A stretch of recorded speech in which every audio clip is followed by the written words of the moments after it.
So you're almost ready. You almost have the keys to the house. What's the last couple things you always forget? Follow me right after this.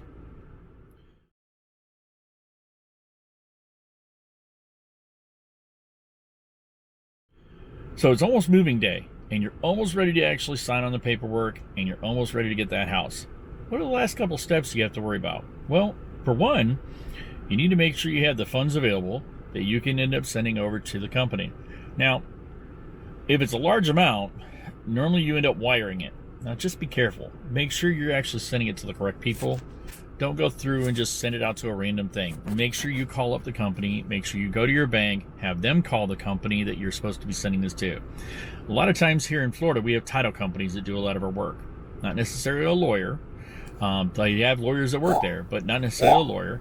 But what they do is they end up normally contacting people and letting you know, hey, we need to have the wired funds over at this time frame, and be prepared. It may take a couple hours for those funds to actually clear the title company. It may not be immediate.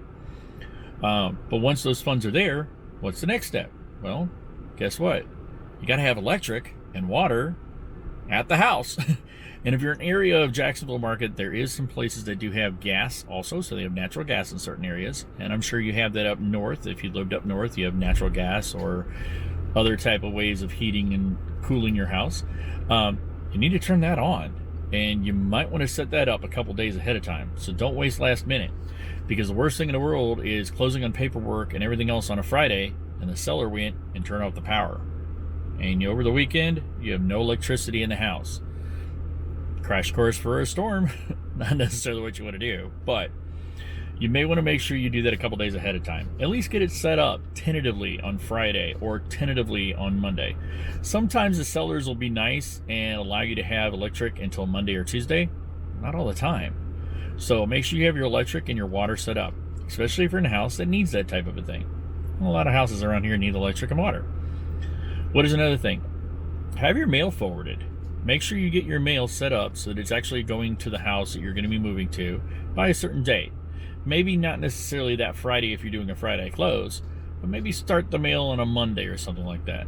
Worst case scenario is you still may have to go back and grab the last things in the mail, and once you end up sending in that paperwork over to the post office, you'll at least get your mail set up. Now, there is an easy way that I know, that I've seen before, that you can go to the postal site, U.S. Postal Service, and actually go online and change it. If not, then sometimes you have to take these little postcards into the post office and sign up and say, I need to have my mail transferred over. What else do you need? Moving day is going to be a big day. You might want to make sure that you already have it set up, that you have the day off. I mean, it's kind of important. If you don't, then you're going to be working all day long and have to move.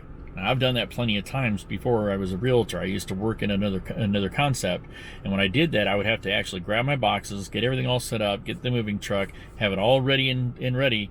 I would have it all ready, and then I would end up having to get out of work, get that stuff over to the place that I was grabbing, all my stuff, get it loaded up, move it to the next place, get no sleep, and then have to go back in the next day. I was exhausted. Are you kidding? Having to move, and most of the time it was by myself back when I was a single bachelor. It was a lot of hard work on it. I mean, even if you're married and have children or anything else like that, you need to make sure that you have a way of understanding where the kid's going to go. Who's going to watch my children? Especially if you're moving to an area that you don't have friends, family, or anything else like that to be able to help out with the family that you need to have watched. And that includes pets. Sometimes a dog sitter may end up being a great idea. Have a dog stay at a doggy daycare or something like that, or the cat stay at a doggy, not a doggy daycare. I don't know if the cat will really do there good, but have the cat stay over at a place and make sure that it's being watched also. You never want to have that dog going in and out of the door when you're actually trying to move the couch in. That's a pain in the rear, especially if you have a young dog that wants to go visit the family friends down the street. You'll have plenty of time to walk the dog later.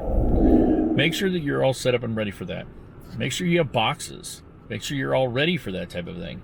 I've had plenty of buyers that are ready to buy the house. They get to the closing table, and we sign paperwork, and I was like, hey, when are you guys going to move in? Oh my gosh, we haven't even started packing yet. You knew you were going to sign. You knew you were going to get the keys today. Why would you not be ready for it a little bit more? Now, there's an old saying that I've heard, I don't know if it's Chinese or whatever, they always say that it's a little proverb type thing. How do you eat an elephant? And I'm not trying to offend some vegans out there, but it's a matter of a saying of it more than anything else, okay? How do you eat an elephant? Well, one bite at a time. The whole idea is, if you have a big project, if you do a little bit at a time, you'll actually make it a lot easier for yourself. You know you're going to buy a house. You know you're going to move. You know you're going to sell the house. You know you're going to move. The best thing in the world for you to do is start getting those boxes that first day you sign those paperwork. Yeah, it works out great. If it doesn't work out, then guess what? You already got your box stuff, everything boxed up, and you can move. It's not that hard just to take a whole bunch of boxes and put it on the truck and move it to the next place. Or even if you don't have a lot of items and you're just planning on getting a lot of new stuff, if it's already boxed up, throw it in your car. You can take it to the closing and you could always move in that same day. All depends on what you're moving and where you're moving. But at least get it all set up ahead of time. Another thing, especially nowadays with the amount of people that were moving in the past, what type of vehicle are you going to get to move this stuff? I mean, if you have a car, like I'm sitting in my car, I'm not sitting in an SUV, I'm not sitting in a pickup truck. It'd be great to have one of those if you're on that moving day, but how are you going to move a couch? You're not going to strap it to the top of a car. It's better to have U-Haul, Ryder truck, some sort of storage truck, some sort of way of getting it from point A to point B, even if you have a trailer. And it's always best to have those things set up ahead of time and already know that you're going to use it on these days. Sometimes it's easier, especially if you're moving from certain areas. I had somebody that moved here from California. They said they had to wait a week before they could actually get the trailer and the actual U-Haul truck to come out here because they didn't have enough available. So pre-plan that out. As I said, when you actually sign the paperwork, make sure you're all ready for it. Next thing, boxes. Where are you going to get boxes from? Now, I posted a short, a little YouTube short, and TikTok, Twitter, all those other things. You can see all the little things around the outside here. I posted those things all over the place, stating that you need to make sure you got boxes and tape. Don't forget about tape, because that's also a big thing. How are you going to keep the boxes shut and closed if you don't have tape? There are many items that you're not utilizing right now, but you will use in the future, such as winter clothes. Well, I know it is Florida, but hey, it does get cold here, okay? But you could always box that stuff up, especially if you're moving in the summertime. Or your summer clothes if you're moving in the wintertime. It's always good to have that stuff boxed up, off to the side. Keep it in a room so you don't have to worry about it. Just have it ready and done. How much children toys do you guys have that they are going to play with later on, but not right now? Have them help you with it. It's a great idea to end up doing that because they'll be feeling that they're part of the actual moving process. They kind of like that type of stuff. If you end up having it all set up and ready, and that day when you end up getting that moving truck, all you have to do is grab that stuff out of the room, put it in the truck. It makes moving a lot easier. Make sure you have a little bit more organized also. I've seen plenty of people that box things up and they forget what's on the inside of it. Well, you know, I got a pretty good memory, but I've got family members that they don't even remember what happened this morning. And if you put something in a box and you forget about it, what room does this go into? I don't know. It's always good to have those type of things set up and ready and an idea of which room it's going to go to. You can number the rooms, you can label the rooms, you can label the boxes, kitchen stuff, dining room stuff, bedroom 1, bedroom 2. However you want to do it. Just kind of have fun with it if you have to. As I said, get the kids involved.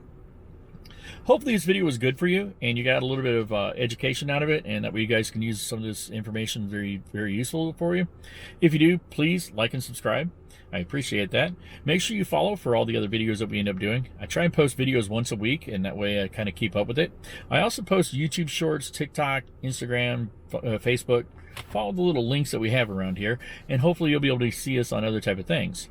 But thanks for following. I do appreciate it. It was great. I'll see you guys next time.